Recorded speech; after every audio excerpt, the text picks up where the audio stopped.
Good afternoon. For the record, my name is Nathaniel Fagelson, and I'm a lifelong Texan, current student at Stanford University, and student researcher with Environment Texas, a non-profit advocate for clean air and water, parks and wildlife, and a livable climate here in Texas. I'm here today to urge the Commission to develop plans to reduce animal vehicle collisions in the 2025 UTP. As Texas grows rapidly, our network of highways and roads can push whole ecosystems out of balance by fragmenting habitats into many pieces, and this fracturing of the landscape can lead directly to the deaths of both animals and people as wildlife attempt to cross busy roads. Over the past 10 years, Texas has reported over 75,000 crashes caused by animal collisions, and a nation-leading 189 deaths from these crashes. San Antonio and Austin are the top two cities in the entire United States in terms of animal-related insurance claims, and these crashes cost Texans an average of $647 million annually. Addressing animal vehicle collisions is integral to TxDOT's goals of achieving zero traffic deaths and protecting endangered species. TxDOT has seen past success in preventing these collisions. The FAR District has built ocelot tunnels, and some of these programs even use funding from the Bipartisan Infrastructure Law's Wildlife Crossing Pilot Program. Furthermore, wildlife-friendly culvert designs have been added to TxDOT's design library. However, more work needs to be done. In 2019, a report commissioned by TxDOT from the Center for Transportation Research at UT Austin found at least 100 Texas road segments where the construction of wildlife crossings, namely underpasses or overpasses combined with animal fencing, would provide a return on investment based on the collisions prevented before even accounted for any ecological benefits. 11 of the projects set to receive funding under the 2025 UTP contain one of these road segments, including a 2-mile segment of State Loop 360 near the Pennypacker Bridge right here in Austin. Installing a wildlife crossing in this area could prevent injuries, reduce property damage, and protect wildlife. We urge the Commission to direct that wildlife crossings be built on those 11 projects. They can all be found at the letter on your desk, which is the public comment letter we submitted during the public comment period. Additionally, we encourage TxDOT to collaborate with the Texas Parks and Wildlife Department to create a wildlife corridor action plan, as a growing number of states have done. Texans overwhelmingly support conservation efforts, as evidenced by the 76% of Texans who voted for the Centennial Parks Conservation Fund just last year.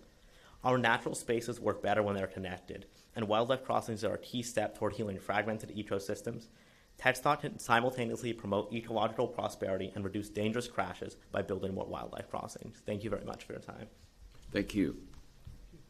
At this time, I would like to invite Sharon Wilcox. Please come forward, state your name for the record and the organization you represent.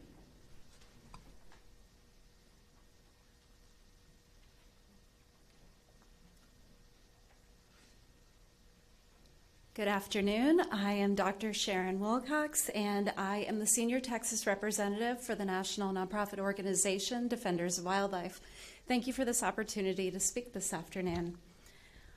Defenders of Wildlife is a national conservation organization, and we represent over 100,000 members and supporters here in Texas. Today, I urge the Commission to develop plans to reduce animal vehicle collisions in the 2025 UTP. TxDOT has set an ambitious goal of zero deaths on Texas roads by 2050, and attention to reduction in these collisions will be a substantial measure in working toward that goal. Texas is experiencing unprecedented growth, including an ever-expanding network of roads. While this infrastructure has improved access for Texans and our economic growth, it has unintended consequences, fragmenting wild spaces and interlacing them with hazards. There is a great need to address declining wildlife species throughout the state. In spite of great work by our agencies, organizations, and policymakers to reverse declines in native animals and native plants, the list of species at risk continues to grow. Habitat loss, fragmentation, and degradation are the leading causes of species imperilment. Many iconic animals across the state are losing space to roam and experiencing increased exposure to hazards associated with roadways, including the endangered ocelot and the Texas tortoise.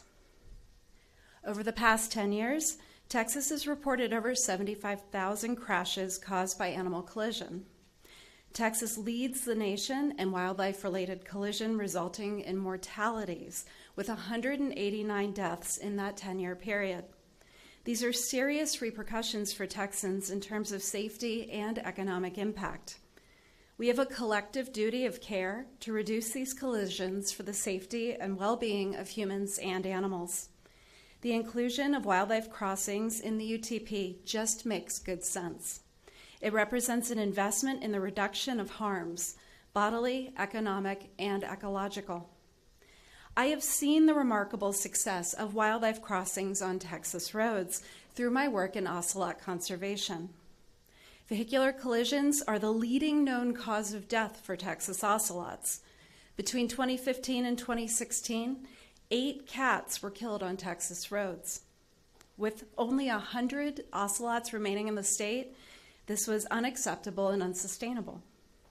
Remarkably, the installation of a systems of crossings by TxDOT has correlated to a significant reduction in the number of ocelot mortalities in the past 5 years.